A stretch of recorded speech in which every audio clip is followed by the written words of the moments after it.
Olá, bem-vindos ao canal da AgriNews Play Brasil. Estamos aqui em Chapecó, no 14º Simpósio Brasil-Sul de Bovinocultura de Leite.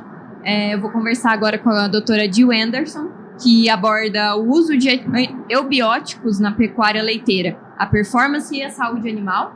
E junto comigo eu tenho o Clayton Zotti, que é presidente da comissão científica do simpósio. A proposta da palestra da doutora Jill Anderson é aproximar a ciência e o campo, trazendo foco em eficiência alimentar, a estabilidade ruminal e a sustentabilidade. Então, partindo daí, vamos para a primeira questão. First question, Dr. Jill. How you define the antibiotics, and tell us a little bit of what the benefits beyond the productive gains are. So antibiotics, really a small ingredient or slow inclusion ingredient, feed additive, that will confer a health benefit on the animals that ultimately leads to a productive performance.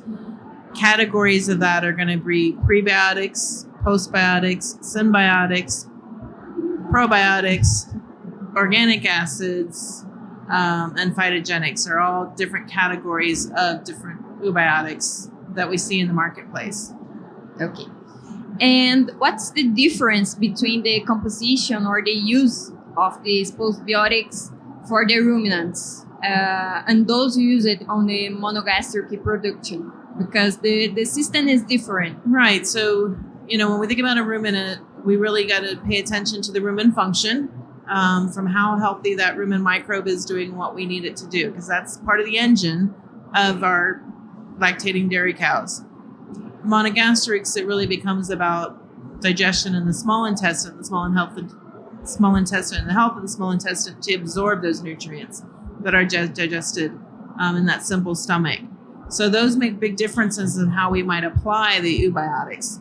So, for instance, we'll see a lot more probiotics used in a monogastric species than what we'll see in the ruminant space.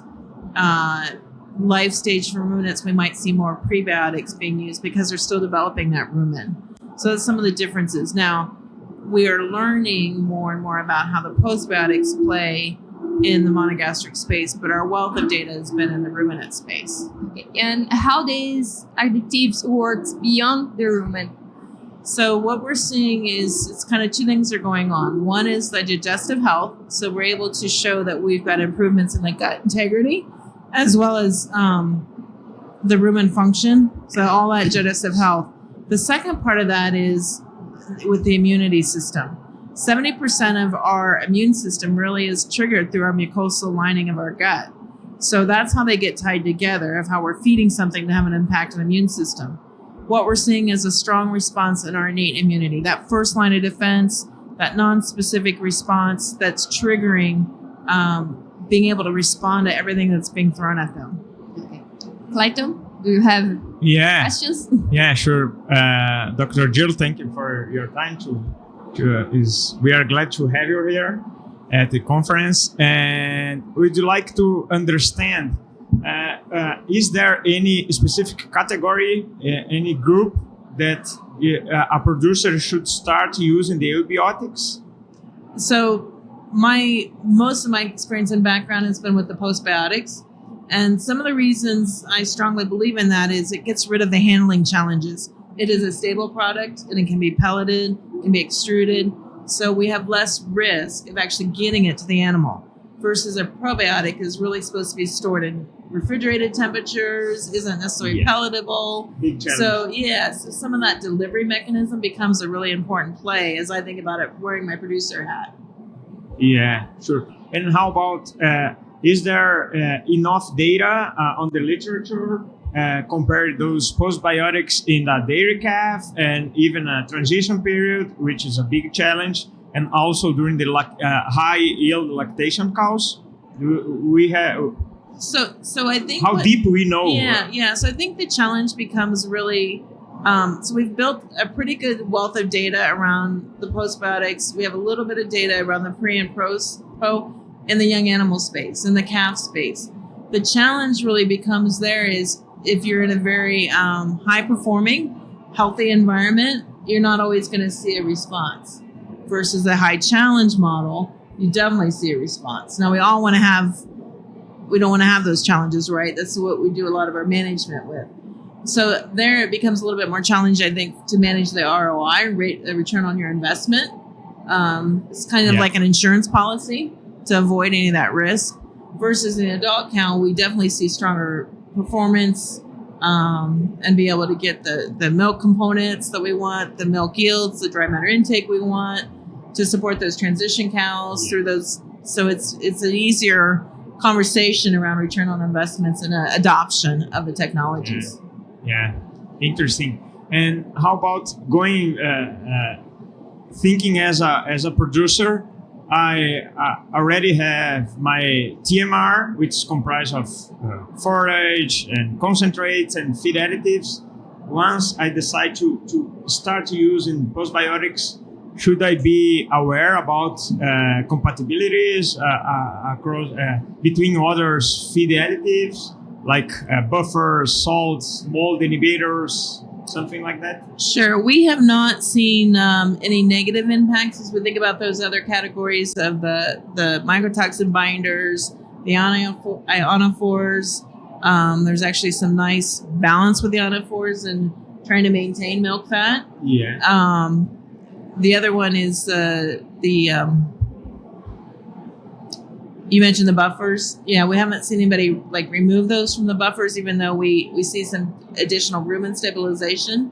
Some of the work that I'll share tomorrow, there was buffers in the diet, and even the PI was surprised of the response we got when it came to rumen stabilization. So we haven't seen any reason to do that. I think you've got to be careful about managing what you might be turning on, but even like with some people feed higher dose rates than what we typically would recommend, and have not had negative impacts. Yeah.